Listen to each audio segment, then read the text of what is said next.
I'll talk about final thoughts in just a moment. I had one more like broader topic that I wanted to discuss regarding this song. This isn't the only instance of this.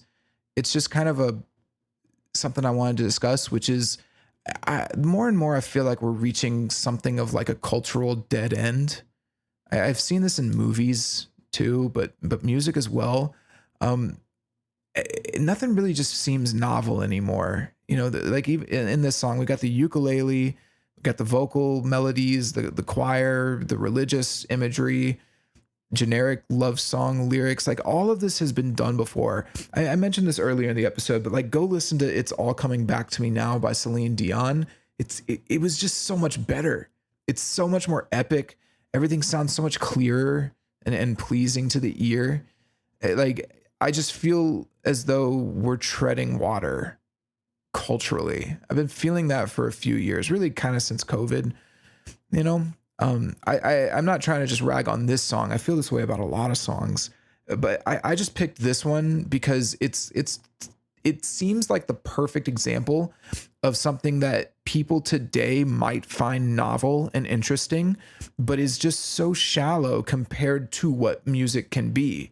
It's really just a kind of a generic love song. I would even say it's almost like girl worship song, uh, but with like religious imagery and a choir being utilized to make it sound more epic than it actually is.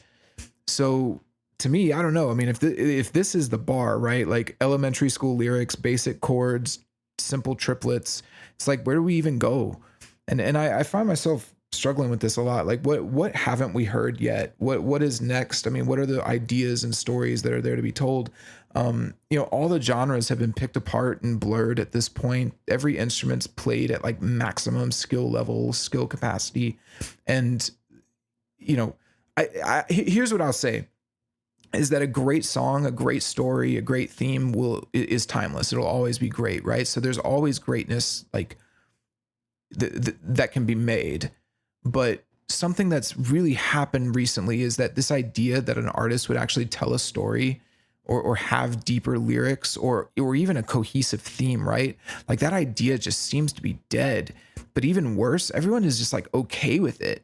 Like, it seems like nowadays music is really nothing more than like background music to our lives, like a soundtrack to our lives, right? And this is like the weirdest thing to me, but it's almost like mental like self emotional manipulation, like you're manipulating yourself with the music that you listen to. You say I want to be happy, so I'm going to put on happy music to make me happy, or I'm sad and I want to feel sad, so I'm going to play sad songs. It's like the whole to me it's so backwards, right? Because to me a song is supposed to surprise you.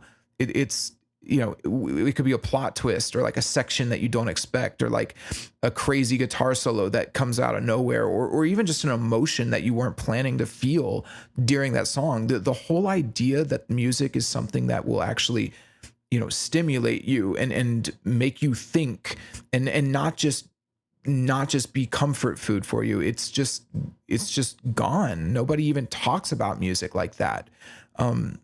Because that's the thing, right? Like the truth is that the music that impacts you the most is typically the music that you don't expect. It's the things that you don't see coming in the song. And not to say that like something new or unexpected is what makes a song good, but it means that music, like a movie or like a book or even a painting, is meant to intellectually stimulate you.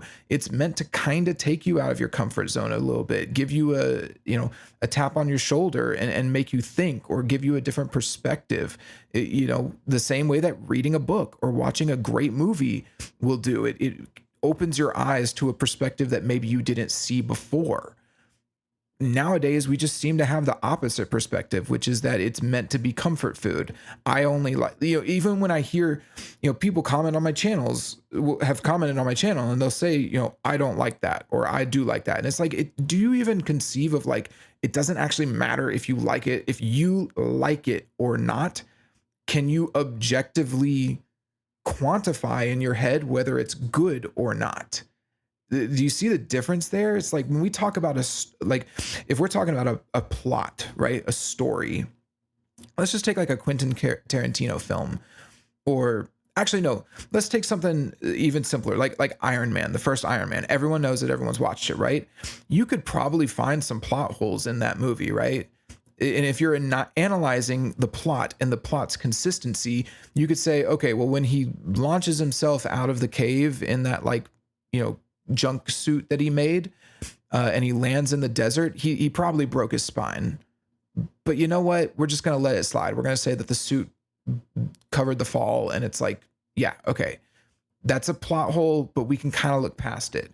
But the overall, and even like the arc reactor, right? It's like, yeah, it doesn't exist. You can't have like this unlimited clean energy source from some random circle metal, you know, like a metal ring of palladium or whatever that just powers an entire Iron Man suit. You can't have that. But you know what? We're going to grant it because Tony Stark is a genius. And if we grant that, then we can have our movie, right? So there's a degree of like, when you're analyzing plot consistency where you are willing to say, okay, whether I like it or not, it doesn't matter. I can safely, like, you're not looking for, do I like that he built the Iron Man suit? It's like, that's irrelevant to the plot. The plot is that he built it. Does it make sense that he built it? And it's like, well, it wouldn't make sense in the real world because we don't have anything that can power it, but we will suspend our disbelief for just a moment to allow for the existence of the arc reactor, right? And so in that case, we can then have a plot and we can judge that plot based on its consistency, right? Regardless of our personal feelings about the plot. You can watch the movie and not like it, but you can't then say, you can't say, oh, it's just a completely ridiculous, tons and tons of plot holes here and there, unless you can actually cite the examples. And if you can cite the examples, cool. That's kind of my point.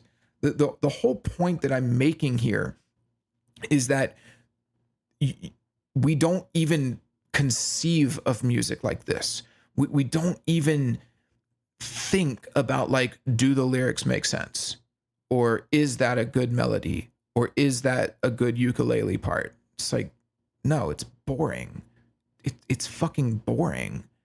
Like, it's really not that interesting. The choir sounds really good. His vocal melodies are pretty solid. And I talked about why I think they're good, you know, before, earlier on in this video.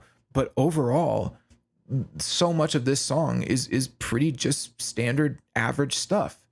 So is that it? Is that what we're going to settle for? It's like, it's bland enough for me to eat, right? So I mean, I guess to kind of close this section out, I mean, there's a lot you could say about this, but ultimately, my final point is, like, comfort food tastes really nice. You know, getting that McDonald's hamburger tastes real good. You know it, you love it. It's never changed in fucking 50 years, right? But ultimately, it's bad for you. If this is the art that we're settling for, just like McDonald's hamburgers, or, you know, Chick-fil-A is pretty good, but if this is it, though, is this the art that we're settling for, that we're actually, or even getting excited for, then, like, where do we go when the bar is that low and we don't even know how to analyze it to see if it's good or not?